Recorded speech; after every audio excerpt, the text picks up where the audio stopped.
Works in Progress. I'm speaking to Joseph Marconi for Baby Love. I quite like the verve of the first 20 minutes of this film. Thank you. I got a sense that it reminded me of Andrea Arnold a little bit. Oh, wow. There's some fish tank in there. However, you explore an insular world, and sound design is a major component of this film. We look at what disease could sound like, which is a weird thing to say, but there's a lot of thought put to the aestheticism and also the sound idea. What's the first nucleus of an idea? What's the first kernel of an idea that happened beyond the MMA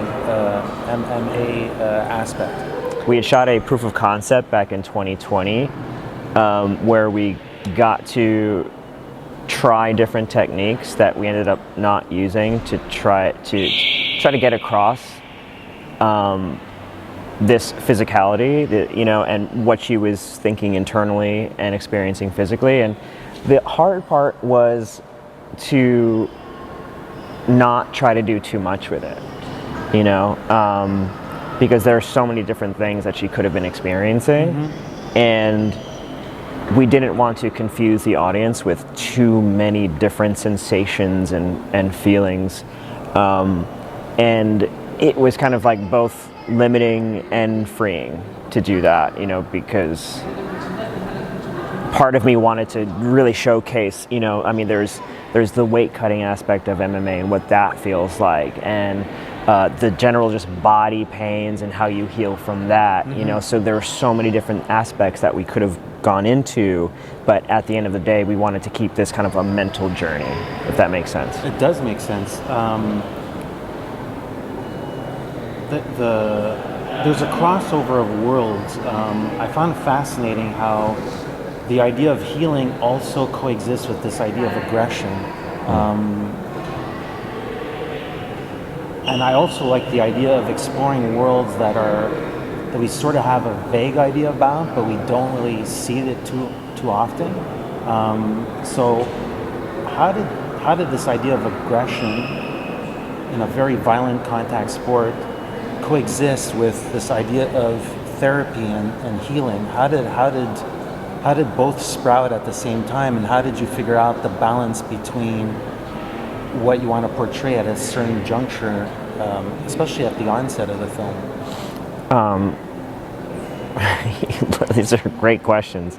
That was another moving target that evolved. In some of the original scripts, we were focusing mostly on the weight cutting aspect of it. Yeah. The question was, how do we reconcile the aggression with therapy?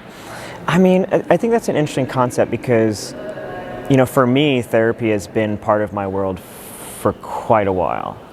And not sure if I started out on the onset with wanting to marry those two together, but as I was exploring different versions of the mixed martial arts world and just sort of elite athleticism, that's kind of how I thought about it, because MMA was kind of a proxy for, it could have been, Olympic running or weightlifting or whatever it is, swimming, just kind of pushing the human body to the extreme limits. But then a lot of these athletes also incorporate, visualization, meditation, they have sports therapists and everything like that. And there's kind of this unsaid or unexplored side of that where, there is this extreme mental pressure to perform at that level.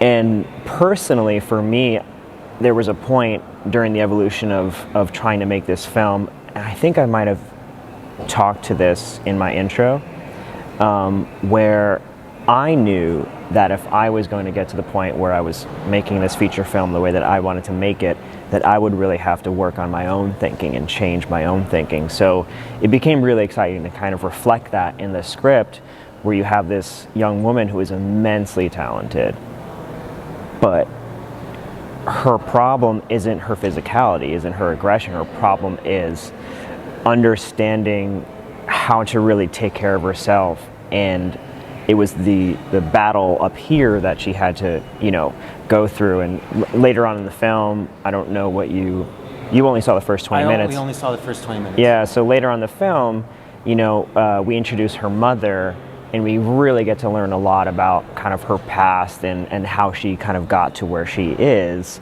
and how she needed to reconcile that in order to move forward with herself and her own career.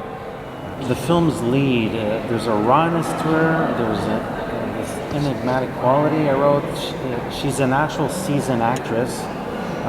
Tell me about the casting of, I'm going to screw up her name, but Kiana Medri? Kiana Madeira. She was a force to be reckoned with. And the story behind her is so great because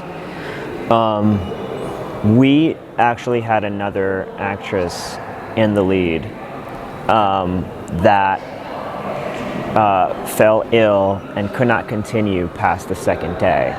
So Kiana was cast to play the supporting role, the friend role. Oh my God. Yeah, and so this happened on day 2, and she was getting on the plane to fly out. And after this happened, we called her agent and we asked her if she could step into the lead, and she got into the air, and when she landed, she agreed. And so she came off the plane and just stepped into this role. And she said this herself, and I kind of agree that because there was no prep, she just had to jump in fully viscerally. She couldn't think about it.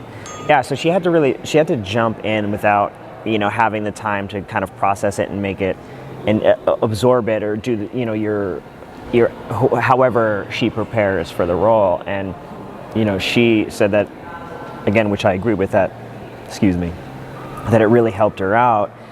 And what she did with the role, she made it entirely her own. The whole film had a very different tonality with the other actress. She had been attached for a while, and I had this vision with her. And when Kiana came in, she just totally, revolutionized how we were doing it. And so I had to rethink the whole tonality of the script, to fit her.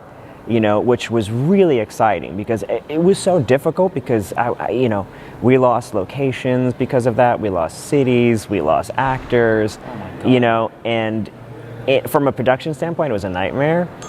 But from a narrative standpoint, it was really kind of exciting. I'm up every night rewriting scenes again to kind of fit what she was doing, which was a much more aggressive, just visceral, in-your-face, persona, which really played well, again, in the second half of the film, where she starts to embrace, and the other side of her, which is calmer and more loving and caring to those around her.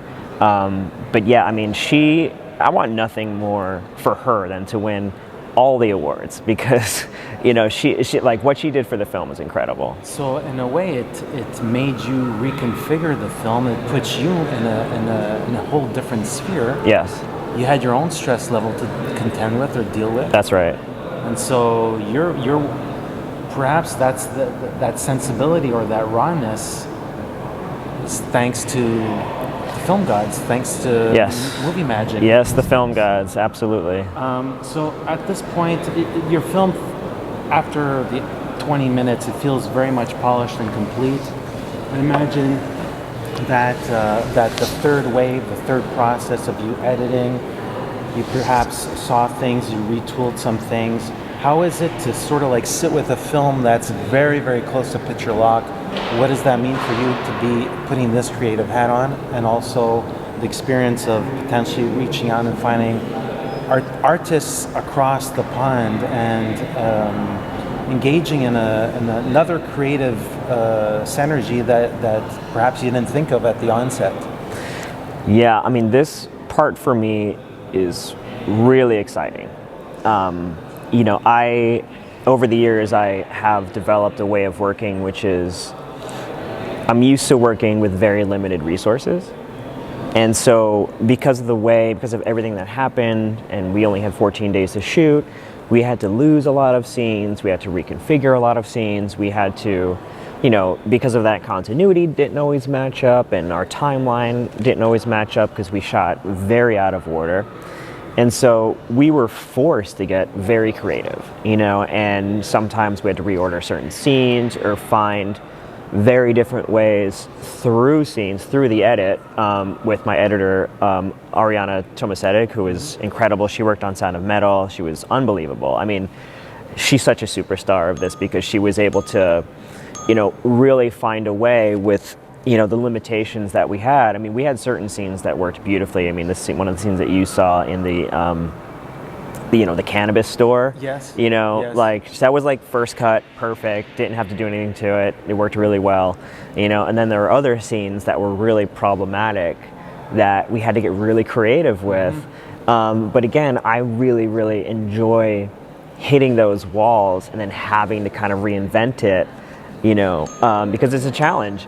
And so at this point, to add the additional layers of, color and score and, the sound design, which is what we're looking for here, because the sound design is, for this film specifically, it's monumental, exactly. And it's really going to elevate the film because it's kind of like, we